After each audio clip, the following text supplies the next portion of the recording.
Assalamualaikum warahmatullahi wabarakatuh. Waalaikumsalam warahmatullahi wabarakatuh. Hari dari mana? Perkenalkanlah Pak Ustadz. Nama saya Sugiarto. Gubuk saya di Dusun Balikambang. Mana? Dusun Balikambang, Desa Kandangan, Kecamatan Bawen, Kabupaten Semarang. Oh, Semarang ya. Ya. Terima kasih Pak Ustadz.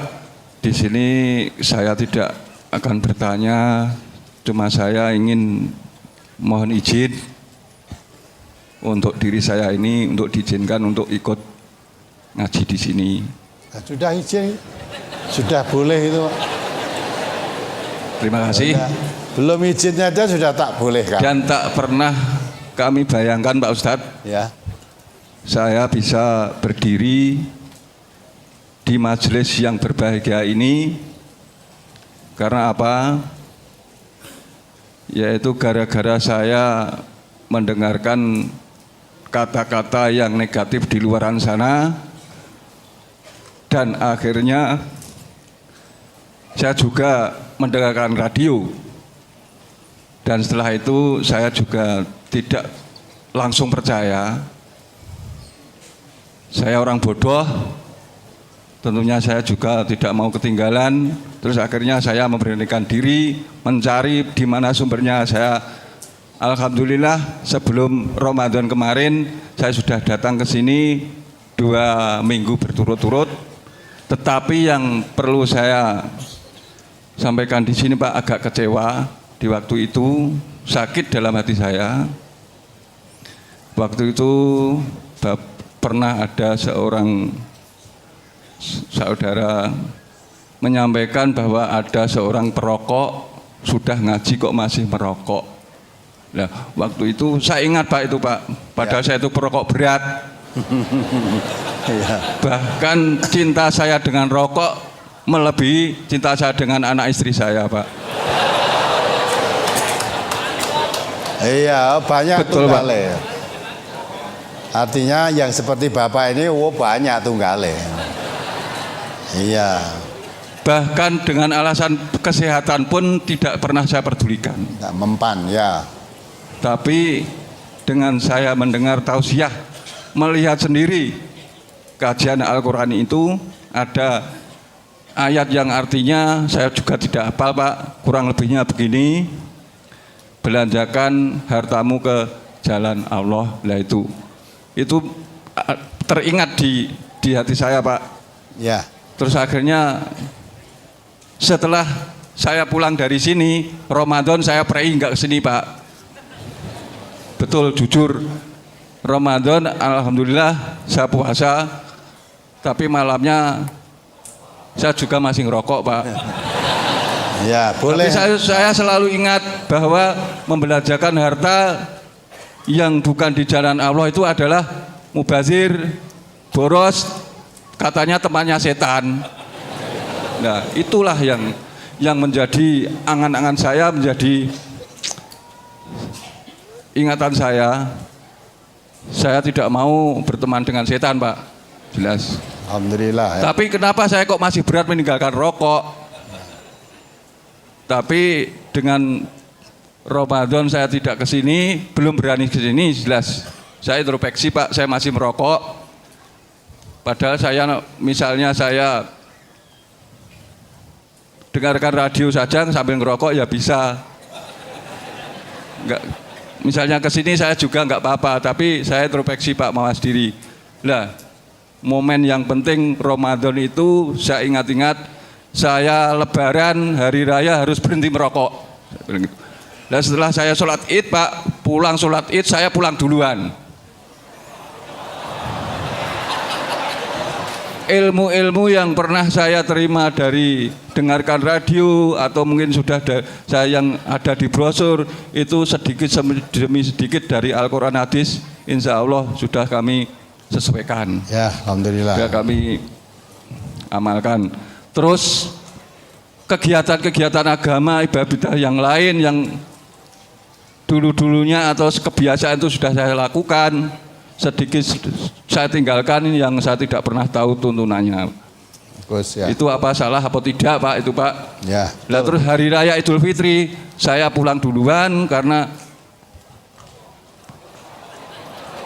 dari Idul Fitri itu saya mendengarkan tidak ada tahlil, ada dan sebagainya itu. Saya setelah khotbah selesai saya pulang duluan. Terus saya di rumah masih ada rokok 1 batang plus setengah. Nah waktu itulah Pak, saya habiskan 1,5 batang rokok itu saya habiskan, terus habis itu saya buang habis. Mulai saat inilah saya harus berhenti merokok. Alhamdulillah Pak. Alhamdulillah dengan keyakinan saya, dengan niat saya yang tulus, karena saya hanya mengharapkan ridho Allah, sampai sekarang saya berhenti merokok insya Allah selama-lamanya sampai saya mati Pak. Ya, amin. Dan yang selanjutnya Pak, habis lebaran karena saya sudah berhenti merokok, saya berani ke sini Pak. Berani ke sini 4 minggu berturut-turut, mulai tanggal 17 kalau nggak salah itu Pak, sampai sekarang alhamdulillah dengan sepeda motor yang penting sampai di sini alhamdulillah, tapi masih sendirian.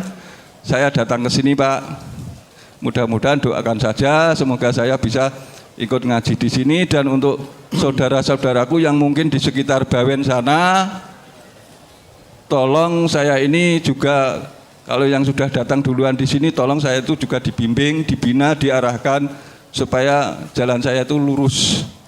Dan saya mohon dengan sangat pada Pak Ustadz untuk semuanya, doanya untuk keluarga saya, anak istri saya, keluarga saya semoga mengikuti jejak-jejak Al-Quran, mengikuti Al-Quran Sunnah supaya selamat dunia akhirat. Allahumma amin. Demikianlah Pak. Bapak di Semarang dengan MTA di sana belum kenal ya? Ya belum Pak, belum mencari Pak yang jelas, belum mencari karena masih merokok tadi Pak. Nah, sekarang saya nanti, Pak itu ya. Nanti sebelum pulang ketemu dengan pengurus Semarang. Ini ada dari Semarang, ada di Pedurungan, ada di Tembalang. Oh ini saya di Bawen Pak, Ungaran. Bawen. Bawen. Oh, ada juga mungkin di situ Bawen. dekat itu ada. Bawen, ya Pak. Bawen ada ya? Ya. Di Babatan. Bawen itu ada di Babatan dia nanti. Terima kasih Pak, dengan adanya kajian ini saya juga terima kasih dari saya pribadi, ya mudah-mudahan dari kerabat dekat saya, nanti keluarga saya bisa mengikuti, bisa memilih mana yang benar, mana yang salah. Kuncinya adalah kita ikut dengan Al-Quran dan Sunnah. Amin ya rabbal alamin. Demikian Pak, kurang lebihnya mohon maaf. Wassalamualaikum warahmatullahi wabarakatuh. Waalaikumsalam warahmatullahi wabarakatuh. Jadi apa ini? Ada apa Bapak? Maaf Pak Ustadz, saya nyambung dari Cepu Pak Ustadz. Oh saya Sepuh karo Semarang adon. Nanti. Ya, jadi Bapak dulu ini saya jelaskan. Bapak Sugiharto ini bukan orang bodoh, tapi orang pandai. Pandai itu, orang bodoh itu orang yang mendengar berita langsung dari mulut menyebarkan dengan mulutnya tanpa ngerti dasar itu bodoh. Memang banyak orang bodoh-bodoh, ya diikuti oleh orang bodoh juga gitu. Ngabarkan yang serba negatif MTA tadi ada putri dari mana tadi juga, ya waktu dari Demak atau dari mana tadi? Apa Kudus ya, ya. Jadi juga begitu mendengar berita MTA katanya begini begitu menghalalkan anjing dan macam-macam lah. Warganya nggak setuju. Tapi ingin seperti Bapak ini berita-berita tentang MTA yang negatif. Saya yakin yang mengabarkan itu hanya dapatnya dari mulut ke mulut, sampaikan dengan mulutnya. Seperti dalam surat An-Nur ya, dari ayat 11 dan seterusnya itu dibaca nanti. Watah sabunahu hayinan. Dia menyebarkan berita bohong dari mulut ke mulut itu saja. Itu merasa ringan, tidak apa-apa. Yang penting orang-orang jangan sampai do teko ning MTA. Kabarkan bohong itu. Padahal kata Allah di sisi Allah itu perkara yang besar. Surat ke-24 ayat 15. Ittalaqawnahu bi alsinatikum wa taquluna bi afwahikum ma laysa lakum bihi ilmu wa tahsabunahu hayyinan wa huwa indallahi azim. Surat An-Nur ayat 15. Nanti bisa dibaca di rumah kalau ingin jadi orang pandai coba ya. Ya dibaca. Ingatlah di waktu kamu menerima berita bohong itu dari mulut ke mulut, dan kamu katakan dengan mulutmu apa yang tidak kamu ketahui sedikit pun juga, dan kamu menganggapnya suatu yang ringan saja, padahal dia pada sisi Allah adalah besar. Ya kan? Jadi berita berkembang tentang MTA begini begitu hanya dari mulut ke mulut. Itu sudah dicatat dalam Al-Quran. Terus kamu tidak mengerti yang sebenarnya, mulutmu ikut menyebarkan juga, padahal tidak ngerti. Nanti kalau ditanya ya mau katanya teman saya, nanti temanmu ditanya ya saya katanya, nah itu orang bodoh. Kamu menyebarkan berita bohong yang dapatnya hanya dari mulut ke mulut tanpa dasar kebenaran, bahkan kamu tahu sedikit pun tidak, ikut menyebarkan. Kamu anggap yang demikian itu watahsabunahu hayyinan. Kamu mengira dengan menyebarkan dengan mulutnya berita yang tidak tahu sama sekali, hanya dasarnya dari mulut ke mulut, kamu menganggap itu hal yang ringan, rapopo lah. Padahal kata Allah, wa huwa indallahi azim. Perkara itu perkara besar di sisi Allah. Jadi kamu anggap ringan saja, itu perkara besar. Itu fitnah. Fitnah itu dikatakan Allah akbaru minal qatl. Dosanya lebih besar daripada pembunuhan. Ya. Itu, maka Bapak ini pandai dengar berita kok serba elek, kepengen tahu sebenarnya. Dulu Bapak dari Pontianak dulu juga orang pinter itu. Dihalang-halangi orang, kamu nanti kalau di MTA dicuci otakmu. Terus kamu dihipnotis. Nah, kepengen nyata kayak dia. Tapi saya tidak benci pada mereka, biar urusan dia dengan Allah. Tapi rasakan aja akibatnya. Kalau tujuanmu menyebar itu dengan fitnah, Allah sudah mengancam. Innalladzina fatanul mu'minina wal mu'minat tsumma lam yatubu falahum adzabul jahannama walahum adzabul hariq. Kalau percaya ini Quran benar, kalau tidak percaya ya kafiro. Quran itu mengatakan orang yang menyebarkan fitnah terhadap orang-orang mukmin baik laki-laki maupun perempuan kemudian tidak bertobat, Allah mengancam falahum adzabul jahannama, mereka akan diazab dengan jahanam, walahum adzabul hariq, dan azab yang membakar. Itu ada yang mengartikan ada jahanam dan bakar itu maksudnya azab jahanam itu memang terbakar, dibakar. Maka azab yang membakar itu bukan di jahanam. Maksudnya sejak kamu di dunia ini sudah terbakar hatimu. Menyebarkan fitnah itu maksudnya yang difitnah itu supaya mati, bangkrut, tidak jalan, loh kok makin berkembang. Wah, saya ini tumbuh di sana malah di seluruh Indonesia. Kamu mendengar berita itu hatimu terbakar. Makin panas. Ya, makin panas, makin anyel. Saya mendengar perkembangan yang kamu fitnah supaya mati kok masa berkembang. Ya, akhirnya tiap hari panas terus kamu, tahu-tahu mati. Ya, tersiksa diri ya. Nah, setelah mati tersiksa karena memikirkan MTA kok makin berkembang, akhirnya tensinya naik, mati dah. Tak mati terima masuk jahanam. Maka segera bertobatlah. Kalau memang menyebar fitnah tujuannya tidak baik, tujuannya karena kedengkianmu, segera bertobat. Saya tidak apa-apa, kamu teruskan begitu silakan. Ada urusannya sendiri dengan Allah nanti. Ya. Dan saya yakin MTA tidak kecil karena difitnah. Ya. Tetapi Allah sudah menjamin. Ya. Allah menjamin. Wallahu mutimmun nurihi walau karihal musyrikun walau karihal kafirun, ya. Al-Quran ini tetap akan sempurna, cahayanya akan sempurna. Sekalipun orang musyrik tidak setua, sekalipun orang kafir tidak suka. Justru orang yang menghalang-halangi orang kembali pada Al-Quran itu dikatakan oleh Allah itu orang munafik. Masa menghadapi orang munafik? Ya, jangan kita terlalu serius menghadapi, biarkan saja. Orang munafik nanti urusannya Allah. Coba dibaca ayatnya 61 An-Nisa. Bukan orang kafir malah dikatakan orang munafik. Orang munafik ini ya sok sholat, sok ngaji, sok khutbah bareng wong munafik. Ya coba. Surat An-Nisa nomor surat 4 ayat 61. Wa idza qila lahum ta'alu ila ma anzalallahu wa ila rasuli ra'aital munafiqina yasudduna anka sududa.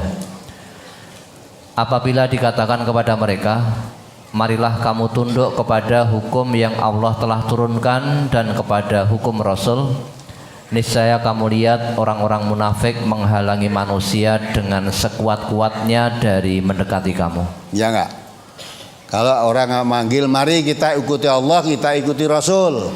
Yang muncul orang munafik, berusaha menghalangi sekuat tenaga untuk menghalangi manusia supaya tidak mendekati kamu.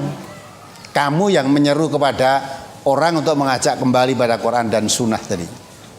Dengan berbagai cara. Ya. Dengan radio salah kok, ada yang mengatakan radio MTA itu selalu diumumkan gelombang sekian. Nah, ada yang mengatakan ada suatu daerah ini radionisasi. Jadi ngajak-ngajak wong kon dengarkan radio itu salah kok. Ya ta? Nah, padahal radio itu memang diizini oleh pemerintah ini kalau radio itu untuk mencerdaskan bangsa. Bukan untuk menyebar fitnah.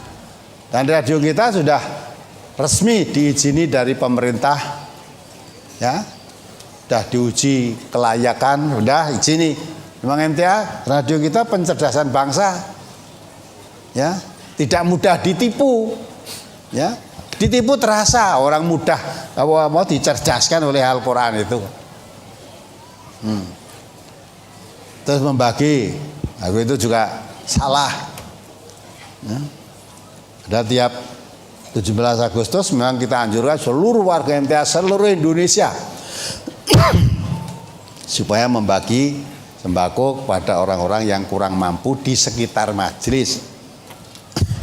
Nah, itu ada yang ribut, itu ngedum-ngedum sembako kan untuk mempengaruhi orang yang masuk Islam. Nah, kalau ada orang agama lain bagi sembako, bagi supermi, kamu meneng wae. Nah, kalau orang Islam bagi gitu itu pun tujuannya sudah saya jelaskan. Jangan sampai tanggal 17 Agustus hari proklamasi kemerdekaan ada orang dijajah kelaparan. Itu pun tak tekankan lah. Maka orang 17 Agustus sekitar masjid harus kenyang semua, tidak boleh lapar. Nah, kita bagi. Nah, ternyata memang untuk orang tidak punya, bagiannya itu hanya kita bagi itu. Nanti tanggal 19 jadi lapar lagi, ya urusan pemerintah itu. Bukan urusan MTA. Tapi kita ikut nyumbang, meringankan beban masyarakat. Itu salah juga dianggap cara dakwahnya dengan membagi sembako. Pokoknya orang itu hatinya kotor, apa yang dilakukan itu serba salah. Nah, istilah Pak Gubernur Ismail dulu, waton suloyo. Ngene suloyo, itu waton suloyo. Walaupun tanpa alasan kebenaran. Maka Bapak ini betul tabayun ke sini. Ya, boleh. Kenyataannya seperti ini. Nah, sekarang berhenti dari ngerokok. Ya memang kita tidak melarang rokok. Ya, tidak melarang. Kalau masih ngerokok, mandeko sing ngaji sik. Tidak melarang orang ngerokok, boleh, silakan ngerokok. Wong resikonya ditanggung sendiri kok. Ya ta? Langsung wis mandek sing ngerokok, silakan ngaji. Apa ngamane ngaji nggo rokok tuh ngerokok neng kene. Nah, mesti nggak boleh langsung ditarik oleh satpam nanti. Nah, Pak neng rokok ampun ngeriki Pak, gitu ta. Yang rokok di mana? Tidak di sini tempatnya. Betul tadi walaupun Ruqyah Radio sudah nyantol pelajarannya. Allah mengatakan anfiqu fi sabilillah wala tulqu bi aidikum ila tahlukah. Belanjakan hartamu di jalan Allah. Kita dapat rezeki itu yang beri Allah. Allah memerintahkan belanjakan di jalan Allah. Jangan membelanjakan harta yang akibatnya menganiaya dirimu sendiri. Ya. Rokok itu membunuh kamu. Maka kalau kamu menjual rokok berarti menyediakan alat untuk membunuh. Ya itu membantu pembunuhan. Ya. Di samping itu mubadzir, pembelanjaan harta yang tidak dijana Allah itu mubadzir. Innal mubadzirina kanu ikhwanas syayatin. Mubadzir itu jadi temannya setan. Sedang Allah mengatakan wala tattabi'u khutuwatis syaiton innahu lakum aduwwum mubin. Ya. Jangan ikuti langkah setan. Maka jangan berteman dengan setan. Setan itu musuhmu yang nyata. Jangan diikuti langkah-langkahnya. Termasuk pembelanjaan harta tadi. Nah ini yang dengar radio dari rumah atau dari mana aja yang dengar isi seneng rokok. Jangan mengatakan ente melarang orang rokok. Puasa apa kita? Wong rokok itu biaya cukainya mahal, ya, pemasukan yang negara ya gede. Silahkan kalau merokok, mong kalau kamu ngerokok jangan ngaji dulu di MTA. So nek mandek sing rokok boleh ngaji, gitu. Ya kan? Kalau ayat mengatakan begitu, kita harus memulai dari diri sendiri. Ibda binafsik, mulai dari dirimu sendiri. Kalau kita menganjurkan jangan rokok, kita harus memulai. Jangan jual rokok, kita harus memulai. Ya. Tapi Bapak tadi kan jelas kan? Nyata setelah sungguh-sungguh sudah. Memang Allah berjanji walladzina jahadu fina lanahdiyanahum subulana. Orang-orang yang bersungguh-sungguh untuk menempuh jalan Allah, Allah beri jalan untuk bisa ditempuh jalan Allah. Maka akhirnya ninggal rokok ya. Dan bisa ada orang niat, wah orang rokok ora iso mikir ya aku. Dan kata Bapak tadi betul. Tidak hanya Bapak ini saja. Orang perokok berat biasanya rokok itu lebih dicintai dari istrinya, dari anaknya. Ya kan? Misalnya mau pergi, istrinya carry ora dibaleni malah nek perlu ditilapke kok. Arep lunga ya, bojone kok arep melu, nek perlu ditilapke. Tapi kalau rokoknya carry baleni itu. Tapi cinta pada itu semua. Nah itulah betul pertanyaan Bapak ini secara jujur. Mudah-mudahan orang yang masih suka menyebarkan fitnah tentang MTA yang serba negatif ini dibuka hatinya oleh Allah, mendapat hidayah, bisa menerima kebenaran dan bisa menerima perbedaan. Ini Bapak yang tanya tadi, dari Bapak yang tadi ada, nanti bisa dicatat nomor teleponnya Bapak ya. Nanti teleponnya di telepon ini di cabang sana insya Allah ada.